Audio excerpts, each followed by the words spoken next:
racism. My name is Kevin Peterson. I'm leading the New Democracy Coalition and its effort to rechange Faneuil Hall. The name of Faneuil Hall, Peter Faneuil was a slave owner, a slaver, a person who trafficked in selling human beings for rum and money. The promise of democracy, people, represents our civic power, our civic possibilities, our civic potential, our civic hope. If there ever was a time when we needed to radically address the issue of racial supremacy in the city of Boston, a time when we've had the challenge the stagnant system of ethnic animus motivated by skin hatred, a time when we would have felt compelled to dismantle the bastions of institutional hate that hurt and harry every citizen of this otherwise great city, then that time is now. Sometimes it seems that the hour is way too late, and every hour we find ourselves somehow sinking deeper into the quicksands of intolerance and that threaten to suffocate our will to live and flourish in a multiracial democracy. Sometimes it seems the hour is late, and every hour we find ourselves at risk of being overwhelmed and overtaken by the overpowering inclinations of structural bias that poison the very roots of the liberty tree, that tree intended to give life to the fruits of freedom, that tree that allows us to take part of the fruit of equity, that tree that allows us to take part of the nectar of fairness and autonomy and interdependence. Nevertheless, we stand here poised and confident that victory is assured. We will find a way past racial intolerance. We will find a way of persisting towards a just and fair democracy. Yes? We hold these truths that our persistence will help us find a way out. We can be a better city and we can be a better nation. And so we call this evening for the return of the elected Boston School Committee, an elected school committee that will give parents more choice in the city of Boston in terms of setting school policy. We can be a better city and a better nation. So we call for a just nation that calls to the end of mass black incarceration. We call for an end of racial bias in housing and healthcare. We can be a better nation. So we call for an end to racialized gentrification and political gerrymandering that leave black and brown communities without political power and representation.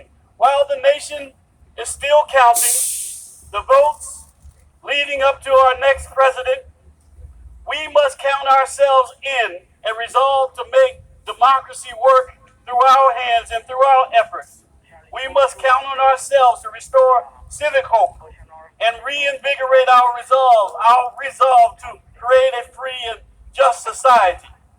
A society that is open to justice for the gay and for the straight, for the black, for the white, for the Asian, for the Latino, a society that gives respect and accords the dignity to indigenous people of this land that we stand on. We demand democracy. And we demand democracy now. We demand democracy. And we demand democracy now. Finally, we cannot disconnect our efforts this evening from the effort to change the name of Faneuil Hall and how it is connected to a more comprehensive and symbolic effort. We have to engage in challenging symbolic violence. Symbolic violence reflects pervasive structural violence. By changing the name of Faneuil Hall, we seek to pull all residents of this city together for conversation and dialogue that is deep and lasting and goes to the core of racial reconciliation. Peter Faneuil was a white supremacist, a slave owner, a slaver, a heinous person who derived his living off the back and the misery of blacks. By changing the name of Faneuil Hall, we seek to encourage comprehensive change that will make right all those those wrongs that encompass systemic racism in Boston by changing the name of Faneuil Hall. We seek to bring about a true and just Boston that avoids racial scapegoating and kicking the can down the road with tricks and political tactics. And in the words of Dr. King, I know some of you are asking today, how long will all of this take? Somebody's asking, how long will prejudice blind the minds and the vision of men and women, darken their understanding, and drive bright-eyed wisdom from her throne? Somebody's asking, when will wounded justice, lying prostrate on the streets be lifted from this dust of shame to reign supreme among the children of men and women? Somebody's asking, when will the radiant star of hope be plunged against the nocturnal bosom of this lonely night, plucked from weary souls with chains of fear and manacles of death? How long will justice be crucified and truth buried? I come to say to each of you this morning, this minute, this hour, that it won't be long, Boston, because truth crushed to earth will rise again. How long? Not long, because Boston, no lie, can live forever. How long? Not long, Boston, because you shall reap what you sow. How long? Not long, because the arc of the moral universe is long, but it bends towards justice. How long, Boston? Not long. I ask you tonight to repeat after me: boycott Faneuil Hall. Boycott Faneuil Hall. Boycott Faneuil Hall. Thank you very much. Word. Boycott Faneuil Hall. Boycott Faneuil Hall. Boycott Faneuil Hall. Boycott Faneuil Hall. Word, Pete. That's facts. We also got a boycott. I feel like the entire city of Boston, because there's white supremacy riddled underneath every single building here, right? We have Codman Square, named after General Codman.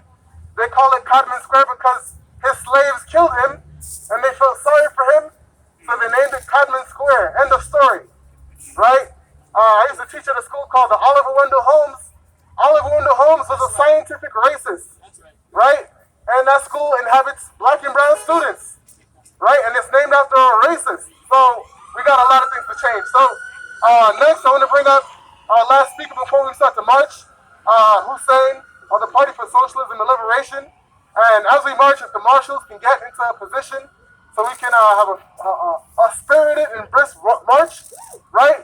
Because today is not the end, as so many other folks have said. So give it up for Hussein. Hey, how you doing? Can you hear me? Well, so my name's Hussein. I'm an organizer with the Party for Socialism and Liberation, and it's great to see everyone out here because, as we all know, it looks almost certain that Joe Biden will win, and we're in an unprecedented sort of situation in the United States, at least since 2000, right? Where the sitting president is not only not conceding, but he's all but claiming victory as well.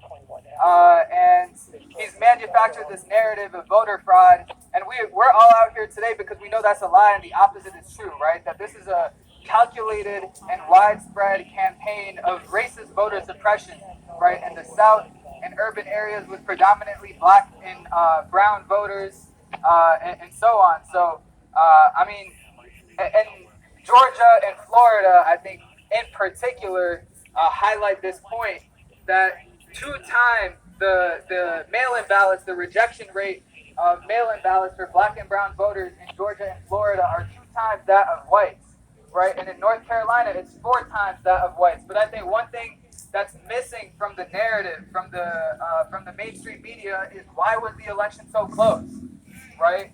Why was the election so close at a time when in the last 8 months, because of COVID-19, 230,000 people have died because of criminal government negligence, right? We saw in other countries with far less resources, not even 10,000 people died, right? China, over 1 billion people. How many people died? Less than 6,000. Cuba, on the order of hundreds. Vietnam, just under 10. Yet in the United States, in the richest country in the history of war in the world, 30,000 deaths because of COVID, and as a result, mass unemployment, a looming eviction crisis, and over the summer, national rebellions against racist police terror and racism more broadly. So why is it that the election was so close, given that the President of the United States and the entire government to keep it real, was responsible for this crisis. And really, in our view and the view of the Party for Socialism and Liberation, we saw that the Democratic Party for the past 4 years, they didn't attack Trump on the basis of his racist politics, of his racist rhetoric, of his sexism, of his anti-worker policies. Over the past 4 years, they attacked Trump on a very archaic, legalistic basis, right? That he was colluding with Russia, that he spoke to the Ukrainian president, that, oh my God forbid, he has some diplomatic mind to have peace. Although we know he's not a peaceful president, he's a warmonger like the rest. But ultimately, this is the basis on which they tried to remove him from office. It's a total distraction, right? Russia did not fire us from our jobs. Russia did not create mass unemployment. China isn't filing eviction notices, right? China and Russia are not paying the police to beat us down in the streets. What about the real issues, right? This is what the Democratic Party, this was their strategy over the past 4 years, not to fight back against his actual politics, but to divert the energy and the anger of Trump towards a totally legalistic, divorced reality from working class and oppressed issues, right? And if they were to attack him on this basis, on a political basis, that would mean that they disagree with it, right? But we've seen every president in the history of the United States have similar politics, right? They're driven by a profit motive, right? And George W. Bush, he invaded Iraq and initiated the war on terror that took the lives of hundreds of thousands of people in the Middle East, thousands of soldiers in the United States. Barack Obama deported 2 million undocumented people, right? Didn't jail one killer cop, right? And so if they were to attack them, Donald Trump on this basis, they would say, yeah, we disagree, but they don't disagree. So what made Trump so dangerous, right? Why did the Democratic Party put up a fight, at least cosmetically, on the surface? That's because Donald Trump, during his presidency, it revealed that in the United States there are two camps, right? There are two classes, the rich and the poor, the oppressor and the oppressed. And these two camps have interests that are irreconcilably opposed to each other. They can't be resolved under this system, right? Because every major decision of the United States is driven by profit. COVID showed us that when workers don't come into work, the economy shuts down. That the working class is the essential class in the United States and really globally. And the class of people who own everything and do nothing are totally superfluous, right? If Jeff Bezos doesn't go into work tomorrow, Amazon wouldn't skip a beat. If Mark Zuckerberg took a vacation tomorrow for a week, although really his entire life is a vacation, Facebook wouldn't come crumbling down. But if the workers stop working, that's when shit gets real, right? It's really the workers that make society run. And we saw the power after George Floyd was murdered that we had when millions of people mobilized in the streets. Demands that the rich and the wealthy, the racists said were totally unfathomable. This can't happen. We need the police. Demands that became possible and even inevitable. It seemed that they were definitely going to happen. Demands to jail those killer cops, right? To hold them accountable. Demands to defund the police, but they were met with deaf ears and opposition. And my comrade Gabby will speak to this later. But Joe Biden and Kamala Harris in the debates, when they were asked and pressed on this issue about defunding the police, they said, no, we're not socialists. The police need more resources. They need more money. We need the police. But really, more than anything, it exposed the role of the police, right? In an unjust, unequal system, there's a fundamental law of society that there will be resistance. And so it creates instability. And so you need enforcers, you need attack dogs to maintain that system. And that's the role of the police.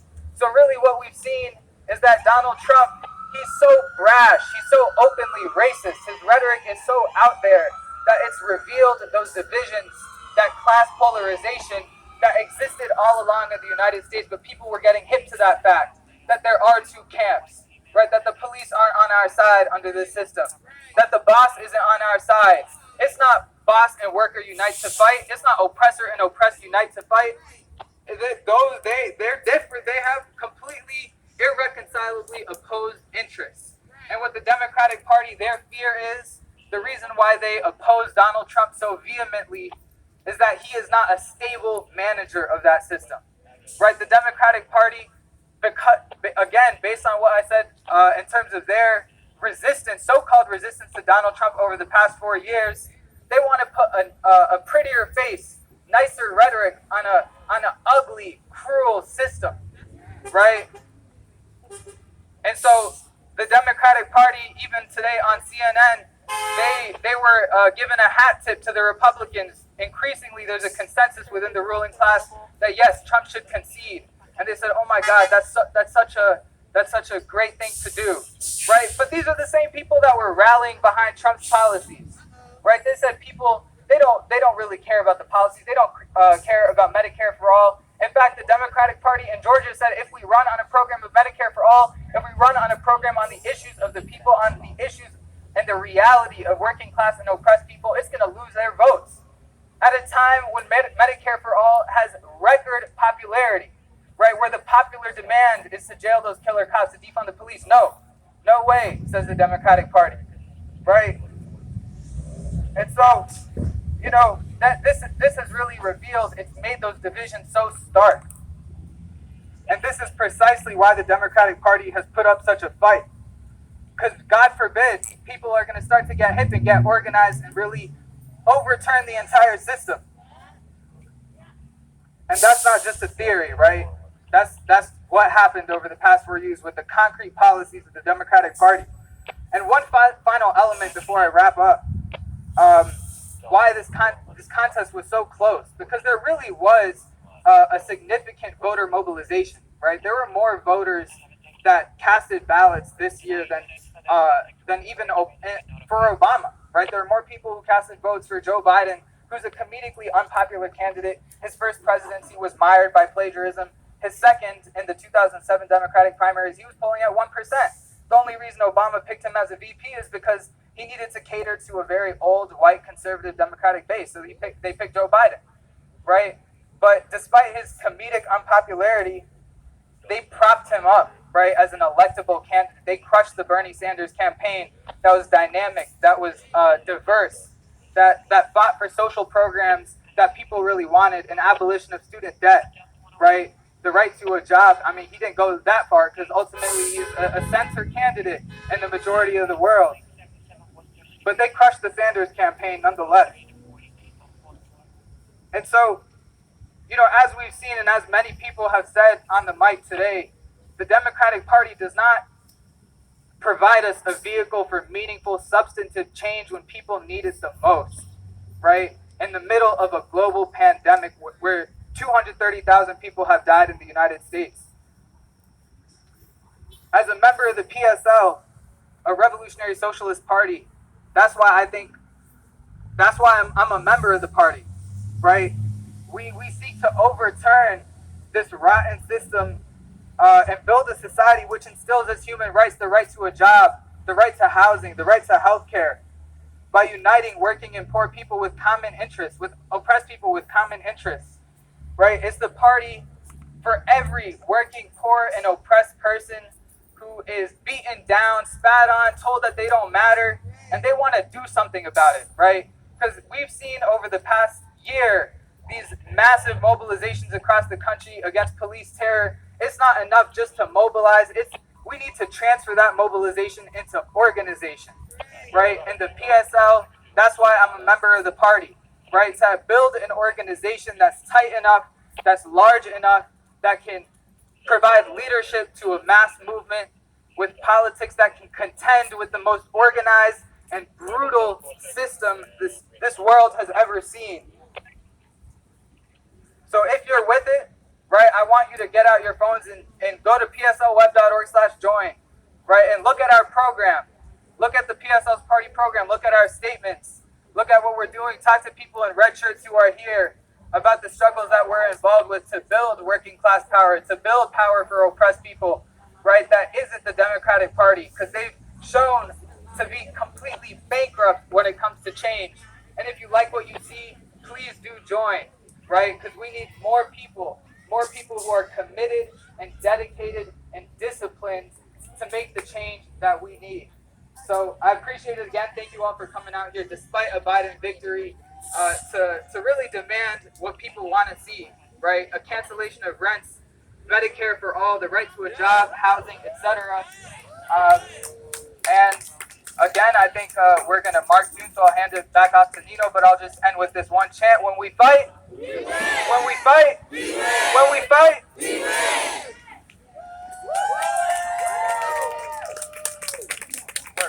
All right, and now a quick announcement from our marshal.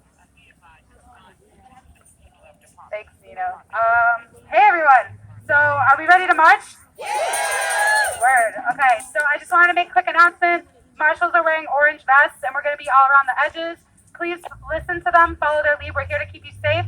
We're going to be taking half the street when we walk out of here, so just stay inside the yellow line. They'll be guiding you and stay focused. We don't want anyone to get hurt. And yeah, we're excited to march tonight. Thanks, everybody. All right, before we start marching, let's get a couple of chants going because I feel the energy's kind of down. If you know this chant, it goes like this. Hey, yo, my people. I got a story. Let's tell the whole wide world. This is people's territory. Hey, yo, my people. I got a story. Let's tell the whole wide world. This is people's territory. Let's tell the whole wide world. This is people's territory. That's right. Show me what democracy looks like. This is what democracy looks like. Show me what democracy looks like. This is what democracy looks like. Show me what democracy looks like. This is what democracy looks like. Show me what democracy looks like. This is what democracy looks like. When I say, are you ready to fight? Say, damn right. Are you ready to fight? Say, are you ready to fight? Say, are you ready to fight? Say, are you ready to fight? That's right, because that's what Joe Biden got on his plate, right? A fight from the working class. It's not over. It's not over till it's over. All power to the people that take to the streets.